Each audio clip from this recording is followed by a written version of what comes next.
Assalamu alaikum wa rahmatullahi. Okay, so first thing I want to start with is actually we prayed Salatul Maghrib and Salatul Isha, Qasr and Jam, we combined and we shortened them. And this is a concession given to us to make things easier.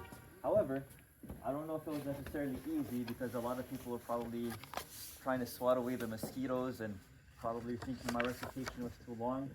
Am I right or am I wrong? Okay, so yeah, I mean I made it short for myself even the second one because I was struggling a little bit too.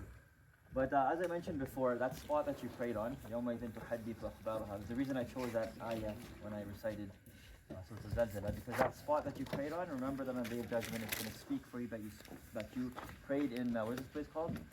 Nordegg? Nordegg?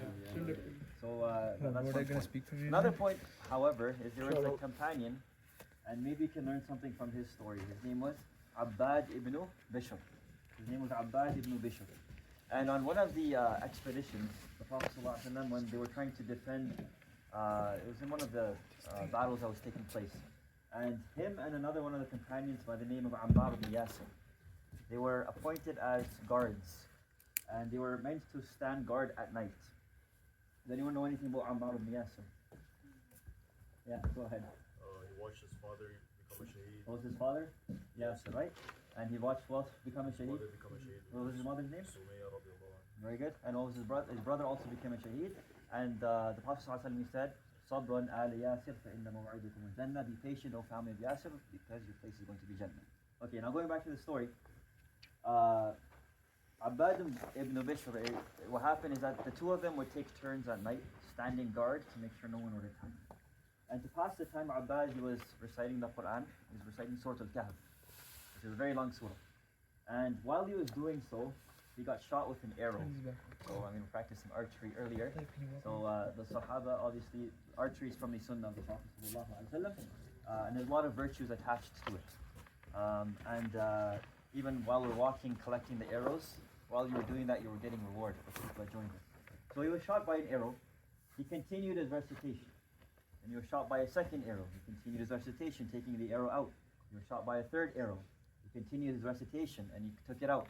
And then when he finished, then he told Ammar ibn Yasir that I've been shot. Once he finished his prayer, I can't continue. Now at this, Ammar, he turned to him and he said that, why didn't you tell me when you got shot the first time? Because first of all, it was an optional prayer. Secondly, even if it wasn't an optional prayer, then he could have broken it. There would have been nothing wrong with it. But what did he say?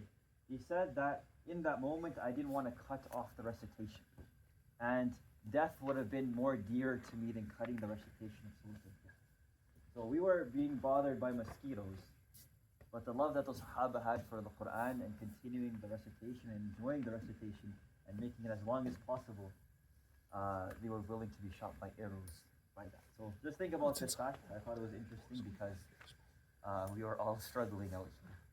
So having said that, what was the topic? Do you have a jinn story? Yeah.